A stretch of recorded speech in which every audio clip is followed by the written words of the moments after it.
Hello and welcome back to Pod Popper's Place for the Stick It Down Challenge Part 2. This is my creative interpretation and I'm going to be creating a fun and very snowy background. I'm going to be using these old Stampin' Up! Sheets that I cut out, and I'm using the leftover squares from my Part 1 literal interpretation. And at first I was going to use the silver for my background, but then I decided I'm going to use this gray shiny piece for my background and then use the silver for cutting out my snowflakes. And I have several different snowflakes here. The punches are old and very hard to use, that you really have to press down super hard and shake them out and stuff, but they worked, and so I'm using those for my center pieces. And then I'm going to be using this new Sizzix set that I got, and the snowflake die that comes with that set. And it's really a nice snowflake. I really like it a lot. And I'm using double-sided adhesive paper to put that on my silver and cutting those out. And they really are such beautiful snowflakes. And I am using just 3 of them for part of my background, placed strategically on the background, and the double-sided adhesive paper really makes it easy to put these on. They're such intricate dies that it'd be really difficult to put liquid adhesive all over those and not make a mess. And then, of course, after I put on my first snowflake, I realized that I wanted to use this old Stampin' Up! Bordering blue color to add some kind of grungy edges around the side of the paper. And then I used some of my pearl sparkle dusted spray to put some shine on the frame. And I'm using some metallic watercolors to just put some white speckles on the background. And right away you can't really see it when it's wet. It doesn't look that great, but you'll see in a little bit after it dries that it really adds some beautiful sparkle to the background.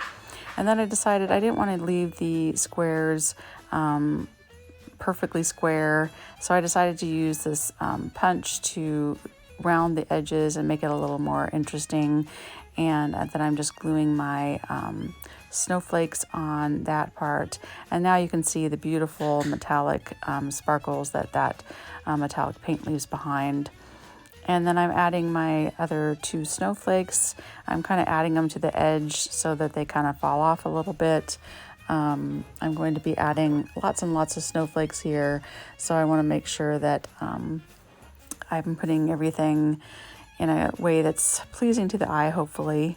And you can see the background of that paper. It's not as pretty as the front.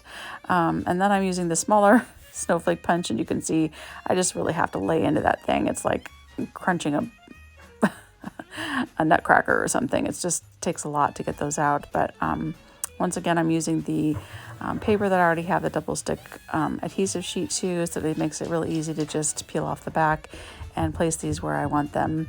And with my final snowflake die, I am using still the scraps of the metallic silver that has the double-sided adhesive sheets on it, and I'm not able to cut these out fully. I got one fully cut out, but the rest of them are going to have part of the edges missing, so that's okay though. I'm going to use those on the edge of the paper, and you won't even know that part of it was missing to begin with. I really love blue and silver together for snow. It just seems to go together so well. It's really my favorite combination. And as I finish up with the die cut snowflakes, you would think that I have enough on here and I could just be done, right? But no, I was like, well, there's still some empty spots here that I felt needed something. So I decided to use the snowflake stamps and go ahead and put those in there. And there's 3 different size snowflakes. So I use all 3 of them with this silver ink, and I really am happy with how it looks. You can't see it really well on the camera, but it just made a difference. It just really makes it look like a snowstorm. I also went direct to paper here rather than using the dies that came with the set to cut them out, because I didn't want those edges of the paper showing. Last thing I do is add some embellishments. These are from Studio Katia, and they are like crystal snowflakes, and I just add a medium-sized one to each of the center snowflakes, and then I add 5 to the actual background sheet of different sizes. And I ended up putting these little squares kind of like they were falling snowflakes, and I kind of wish I hadn't done that, because now I feel like it's more busy and it takes away from the background, and I should have just lined them up straight.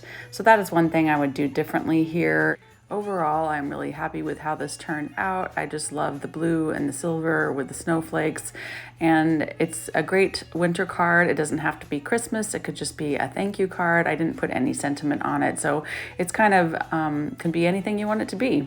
So I hope you enjoyed this issue of Stick It Down and my creative version.